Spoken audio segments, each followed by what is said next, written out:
જય શ્રી કૃષ્ણ મિત્રો. ચાલો આજે આપણે લસણનું અથાણું બનાવીએ.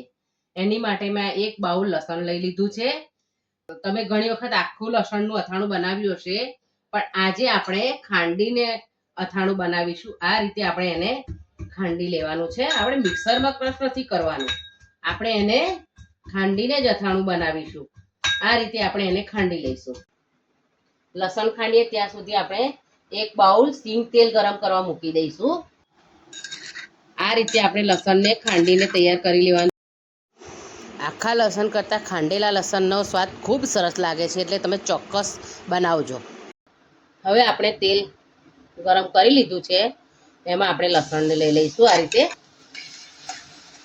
લસણને આપણે તેલમાં સાંતળી લેવાનું છે.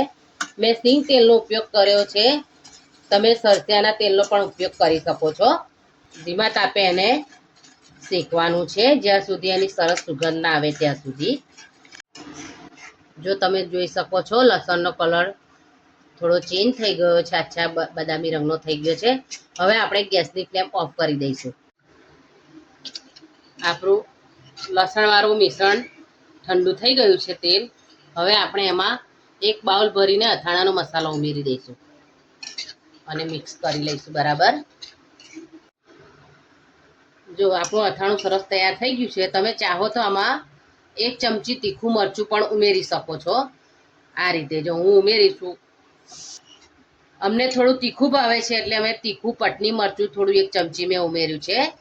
તમે ચાહો તો તમે ઉમેરી શકો છો. આ રીતે આપણે સરસ મિક્સ કરી લેવાનું છે. પછી આપણે એને એરટાઇટ બોટલમાં ભરી લઈશું.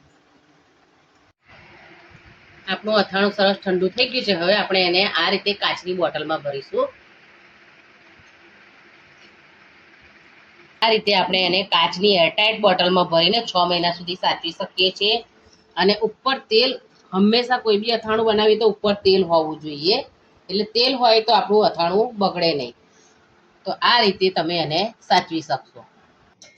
લસણના અથાણાને તમે ખીચડી કઢી, દાળ ભાત, વઘારેલી ખીચડી, રોટલા રોટલી બધા સાથે લઈ શકો છો અને ખૂબ જ સરસ લાગે છે. એક વખત તમે ચોક્કસ બનાવીને એનો ટ્રાય કરજો અને મને પછી કોમેન્ટ તમે કરજો. તમે એક વખત આ લસણનું અથાણું બનાવી લીધું તો મારી 100%ની ગેરંટી છે કે તમે એક વખત નહીં, 2 વખત નહીં, તમે વારે વારે આ અથાણું બનાવશો. મને તમને ગેરંટી છે. અને તમે જ્યારે એક વખત બનાવી અને એનો ઉપયોગ કરો, પછી મને કોમેન્ટ કરીને જણાવજો કે તમને અથાણું કેવું લાગ્યું. મેં તો એક વખત બનાવ્યું, મને ખૂબ ગમ્યું. હું તો વારે વારે બનાવું છું, પણ તમે એક વખત બનાવ્યા પછી તમે પણ વારે વારે બનાવશો એવી મારી 100%ની ગેરંટી છે.